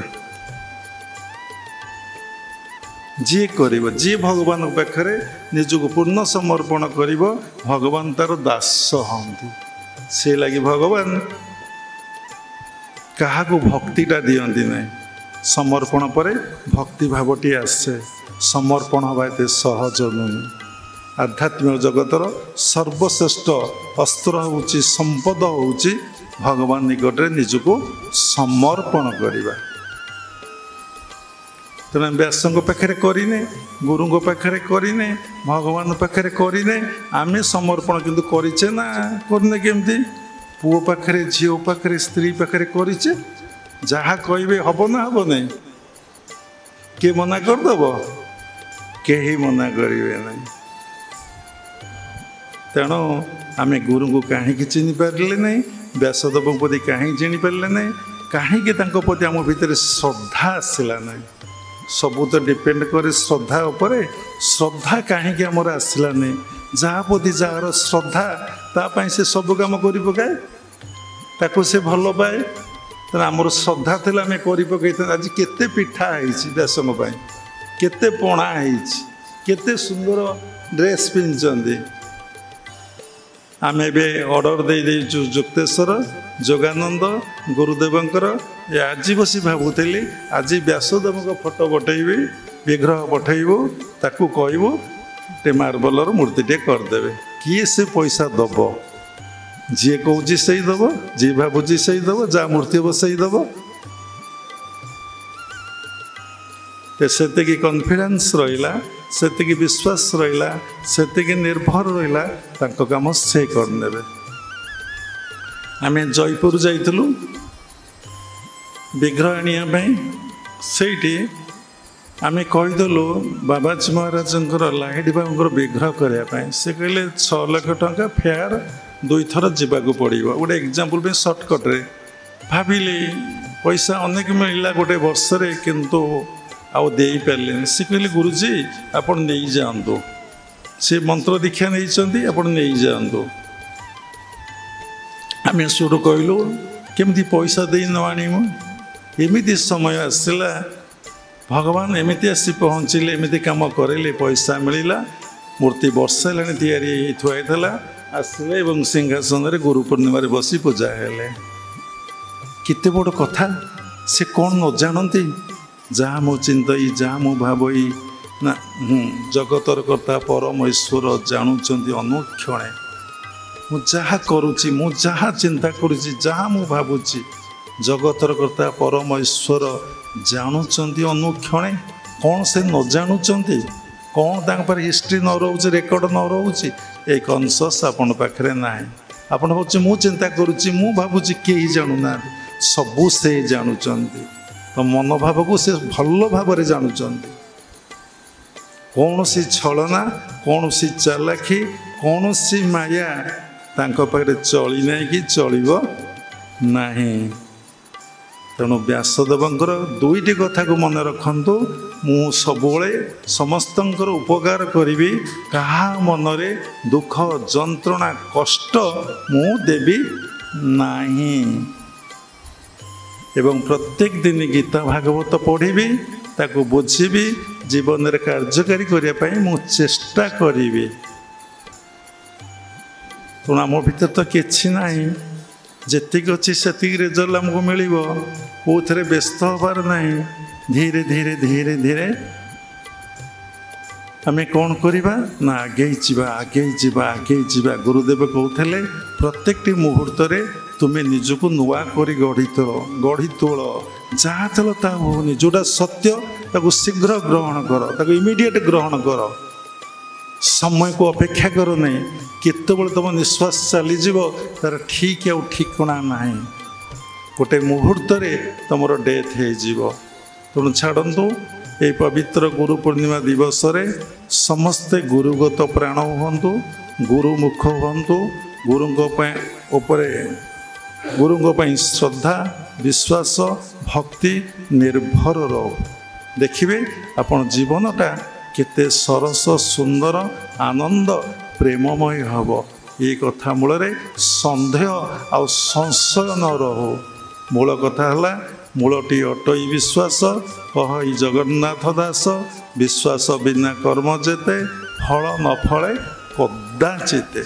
କହିଲା ଫଳ ନ ଫଳେ କଦାଚିତେ। କଦାଚିତ ଅର୍ଥ କ'ଣ? କଦାଚିତ ଅର୍ଥ ଆଦୌ ନୁହେଁ। ଆମର ବିଶ୍ୱାସ ଅଛି, ଔଷଧ ଉପରେ ବିଶ୍ୱାସ ଅଛି, ଡ୍ରାଇଭର ଉପରେ ବିଶ୍ୱାସ ଅଛି, ପୁଅ ଝିଅ ଉପରେ ବିଶ୍ୱାସ ଅଛି। ଗୁରୁଙ୍କ ଉପରେ ବିଶ୍ୱାସ ନାହିଁ କି ଭଗବାନଙ୍କ ଉପରେ ଆମର ବିଶ୍ୱାସ ନାହିଁ। ଅଛି? ସେତେ ସହଜ ନୁହେଁ, ଏତେ ସାଧାରଣ କଥା ନୁହେଁ। ତା ମୂଳରେ ଗୋଟିଏ କଥା ଅଛି, ମନ୍ତ୍ର ମୂଳ ଗୁରୁର ବାକ୍ୟ। ଯିଏ ଗୁରୁଙ୍କ କଥାକୁ ମନ୍ତ୍ର କରିଦେଲା, ତାପରେ ଗୁରୁ ଶକ୍ତି ତା ଭିତରେ କ୍ରିୟା କରିବ। ଗୁରୁଦେବ ସମସ୍ତଙ୍କୁ ଦେଖୁଛନ୍ତି, ସମସ୍ତଙ୍କୁ ଅବଜର୍ଭ କରୁଛନ୍ତି, ସମସ୍ତଙ୍କର ମନର କଥାକୁ ଜାଣିଛନ୍ତି। କେବେ ଡାଇରେକ୍ଟ କହନ୍ତି ନାହିଁ। ଯେ ତତ୍ତ୍ୱଗୁରୁ ସେ ଇନଡାଇରେକ୍ଟ କହନ୍ତି। ସମୟ ଆସେ। ଦେଖନ୍ତୁ, ଛୋଟିଆ କଥାଟା କହି ବନ୍ଦ କରିବା। ଭଗବାନଙ୍କର ନିର୍ଦ୍ଦେଶ ଆମ ପାଇଁ ସବୁବେଳେ ହେଉଛି। କେମିତି? ଶାସ୍ତ୍ର ମାଧ୍ୟମରେ ତାଙ୍କର ଉପଦେଶ ନିର୍ଦ୍ଦେଶ, ଗୁରୁଙ୍କ ମାଧ୍ୟମରେ ଉପଦେଶ ନିର୍ଦ୍ଦେଶ, ଭିତରର ଅନ୍ତର ବାଣୀ ଗୋଟେ ହେଉଛି ନିର୍ଦ୍ଦେଶ। ବିଭିନ୍ନ ଲୋକ ଦ୍ୱାରା ତାଙ୍କର ନିର୍ଦ୍ଦେଶ, ଉପଦେଶ ଆମକୁ ମିଳୁଛି। ଆମେ କିନ୍ତୁ ସବୁ ଅଗ୍ରାହ୍ୟ କରିଦେଉଛେ, ସବୁ ଫୋପାଡ଼ି ଦେଉଛେ। କେଉଁଟାକୁ ଆମେ ଗ୍ରହଣ କରୁନେ। ଏବେ ଦେଖନ୍ତୁ, ବାବା କହିଲେ ମାନେ ଯଦି 100 ଲୋକ ବସିଛନ୍ତି, 10ଟି ଲୋକ ହାତ ଟେକିଲେ ନାହିଁ ଆମେ ବ୍ୟାସଦେବ ମୂର୍ତ୍ତି ପାଇଁ ଡୋନେଟ୍ କରିବୁ। ହେଲା ନାହିଁ। ନାଇଁ ବାବା ମୁଁ 50,000 ଦେବି, କିଏ ହେଲେ ମୁଁ 20,000 ଦେବି, କିଏ କହିଲେ କି? ଯଦି ବାବା କହିବେ କ'ଣ କରିବା, ଗୁରୁ କହୁଛନ୍ତି ଆଉ କ'ଣ କରିବା, ଦିଅ ଦେଇଦେବ। ଦେଖନ୍ତୁ ଭଗବାନଙ୍କ ନିର୍ଦ୍ଦେଶକୁ ଆମେ କେମିତି ଅଗ୍ରାହ୍ୟ କରିଦେଲେ। ना कि गुरु कथा को आम केमती अग्राह करदे विभिन्न समय भगवान निर्देश आसूच प्रेरणा आसूच विभिन्न फॉर्म माध्यम जिते आमको जी जा कहे आम भावु सबु से जगन्नाथ ही कहते मो गुरुदेव ही कहते जहाँ मु कही जहाँ मु चिंताई जहाँ मु भावी मने जगतर कर्ता परम ईश्वर जानुंट अनुक्षणे अनुक्षणे अर्थ कौन भाई आप तो पीएचडी कर कौन अनुक्षणे प्रत्येक मुहूर्त इच मोमेंट इच टाइम सबू ईश्वर जानते गॉड विल नो एवरी सबू से जानते कौन न जानी से किंतु आमर से रियलाइजेशनटा नहीं आम कौन करुचे से कहले जार गड़ पाखे मन नहीं से हूँ कौन डॉग से हूँ डॉग अरे गड़ पाखे मन न रखिले कौन हम डॉग होदी आम गुरु पाखे मन न रखिले आम अवस्था कौन हम तेणु साधना करंतु साधना करंतु साधना करंतु सब ठीक हो साधनाटा केमिति करिवे से ताहा गुरु पाखर पचारि बुझिकी करंतु एनी सिचुएशन रे जी बैलेंस माइंड मेंटेन करि परिबो कौन बैलेंस माइंड ना सब ईश्वर करूचंदी कराउचंदी जे अनुभव करि परिबो से साधना करि परिबो भगवान विभिन्न समय विभिन्न परीक्षा प्रत्येक परीक्षा से गोटे स्थिति गोटे अवस्था सब तुम्हें सब तुम्हें सब तुम्हें तेणु गुरुदेव जीवन में सबू किछि से लगी शास्त्र लिखा अच्छी आउ कहाँ कथा कहीं कहला नहीं तुम्हें माता पिता तुम्हें बंधुश्च सखा तुम्हें विद्या द्रविणं तुम्हें सर्वं मम देव देव हे गुरुदेव श्री गुरुदेव हे गुरुदेव तुम्हें मो पाई सबु किछि गीता भागवत वेद वेदांत उपनिषद धन बंधु सखा सबु किछि तेणु सुंदर भाव आम आश्रम सब बोला कौन श्री गुरुदेव तुमको प्रणाम करे श्री गुरुदेव तुमको प्रणाम करे तुम बिना किए मोर तुम बिना किए मोर अछि संसारे श्री गुरुदेव तुमको प्रणाम करे श्री गुरुदेव तुमको प्रणाम करे तुम्हें मोर भगवान तुम्हें मो प्राण मो जीवन जहा किछि तुम्हारी दान तुम्हें परिव्याप्त मोर तुम्हें परिव्याप्त मोर सर्व शरीर रे श्री गुरुदेव तुमको मो प्रणाम करे श्री गुरुदेव तुमको मो प्रणाम करे तुम्हें मोर भागवत तुम्हें मो गीता तुम्हें मोर धर्म शास्त्र ब्रह्म संहिता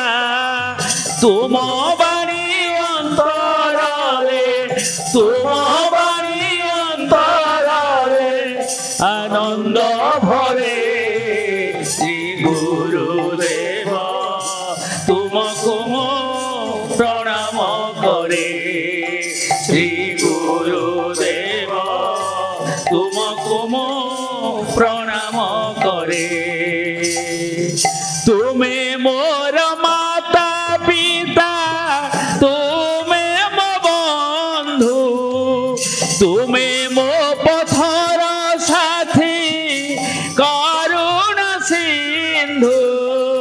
तुमको मो देखुअछि तुमको मो देखुअछि प्रति श्वास रे श्री गुरुदेव तुमको मो प्रणाम करे श्री गुरुदेव तुमको मो प्रणाम करे दिया मोर अंतर रे असीम शक्ति दिया मोर मन प्राणे तुम्हारी भक्ति तुमको पाई मो धन्य तुमको पाई मो धन्य हे जीवन रे श्री गुरुदेव तुमको मो प्रणाम करे श्री गुरुदेव तुमको मो प्रणाम करे तुम बिना किए मोर तुम बिना किए मोर अछि संसारे श्री गुरुदेव तुमको मो प्रणाम करे श्री गुरुदेव तुमको मो प्रणाम करे श्री गुरुदेव तुमको मो प्रणाम करे। व्यास शब्दर अर्थ विशाल बुद्धि संपन्न विशाल कौन धीशक्ति संपन्न व्यास एकाधार सबु किछि थिले तेणु आमे साधना कले जदि पिंड ब्रह्मांड एकमत जानती सुज्ञानी पंडित जहाँ अच्छी ब्रह्मांडे ता अच्छी देवबांडे आम भितर व्यासंकर जन्म हम केमती आम महान ज्ञानी विशाल बुद्धि संपन्न हवा आम भितर समस्त अंधकार आम भितर किभली भाव में दूरे जीव तो जदि आम आज्ञा चक्र सब मन प्राण को स्थिर कर रखा जदि मन प्राण से आमर स्थिर हो जाए सेटा हूँ दीप व्यासदेव गोटे दीपरे जन्म होते से तो विराट लाइट आप दर्शन करेंगे से व्यासदेवर जन्म हो आपण भितर समस्त अंधकार चलीज आपणकर थर्ड आई डे बाय डे बाय खोलिया लगे जमती पद्मगंधा भूल कहली पद्म मत्स्यगंधा जेभली पराशर ऋषि संस्पर्श आसी व्यासदेव जन्मग्रहण कले एवं से मत्स्यगंधा व्यासदेव जन्म पर कौन है ना पद्मगंधारे योजन गंधारे परिणीत हेले जदि आम प्रकृत आम समस्ते जन जन कौन मत्स्यगंधा आम भितर अनेक दुर्गुण नकारात्मक चिंता गुड़िक रही जदि आम गुरु हेले किए ना पराशर जदि मत्स्यगंधा जमी पराशर सहित मैथुन है जदि से गुरुदेव सहित आम मिलन हवा एककार हवा गुरुदेव जो मार्ग आमको देइचंती जो पथ देखई मन प्राण को नहीं आज्ञा और सहस्राम स्थित मिलन कर पारिबा ता भितर कौन हम आम भर मत्स्यगंधा समस्त नकारात्मक भाव चलीज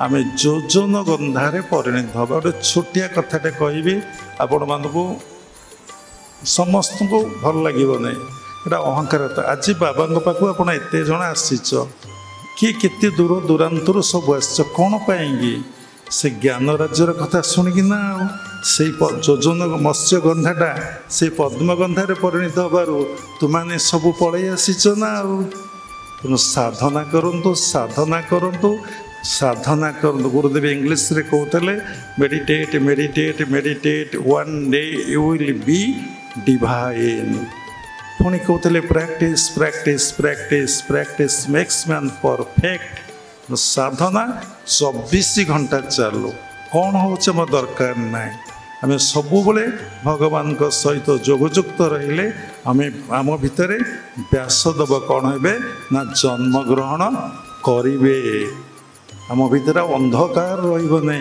ये जो अंधकारटा हूँ प्रकृत मनुष्यर अविद्या अविद्या अर्थ आप बुझीपारे ना अविद्या अर्थ व्यक्ति निजको चिन्ह नहीं जानी नहीं से कहते अविद्या कहले जिते मंदिर जाओ तुम मु जो जीव से न ठाकुर दर्शन हम जे पर्यंत मु न जाइए से पर्यंत ठाकुर दर्शन राजबाबा जन्मरू माँ को मंदिर सेवक सेवा कर बिना दरमार सेवा करुँच माँ को गंध पाइले ये पाई माया काटी सारे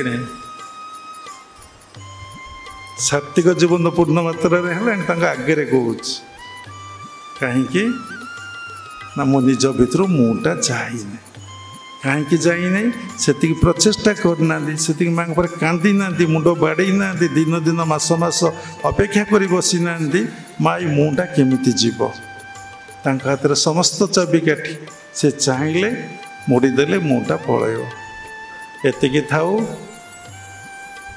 संध्या को पुणी सत्संग अच्छी गुरु ग्रहण आवश्यकता गुरु ग्रहण कले कौन आमको प्राप्ति हुए से विषय आलोचना हम अनेक वक्ता अच्छा कहे एवं बहुत समय अतिबाहित हो जापर गुरु कृपा मैगजीन समस्ते आसिक ने कहारी पैसा पत्र किसी दबा दरकार नहीं श्रद्धार ने जी जा दवा कथा देवे नदेले चलो शेष व्यासदेव को मु कोटि कोटि प्रणाम करुचे विश्वर प्रत्येक संप्रदायर गुरु मान को मु प्रणाम करुचे क्रियायोग परंपरार समस्त गुरु मान को प्रणाम करुचे सर्वभूत व्यासदेव को उपलब्धि करी मु प्रणाम करुचे सर्वे भवन्तु सुखिन सर्वे सन्तु निरामया सर्वे भद्राणि पश्यन्तु माँ कश्चित् दुख भाग भवेत्। जय गुरुदेव जय जगन्नाथ जय व्यासदेव। यही कथाटी समस्ते कहते आम कहला बेले भारी कष्ट लगुच सतरे कौन सर्वे भवन्तु सुखिन आम बुझीचे सर्वे सन्तु निरामय आम बुझीचे जदि आम खाइचे आ जन खाइने के दबा आमर 5 हल ड्रेस आउ क्या हल ड्रेस देदेबा सर्वे भवन्तु सुखिन ये एमती कहबारे कोटि कोटि जन्म जाइए जन्म चली जाओ शेष समस्त मोर कोटि कोटि प्रणाम। जय गुरुदेव जय जगन्नाथ जय व्यासदेव।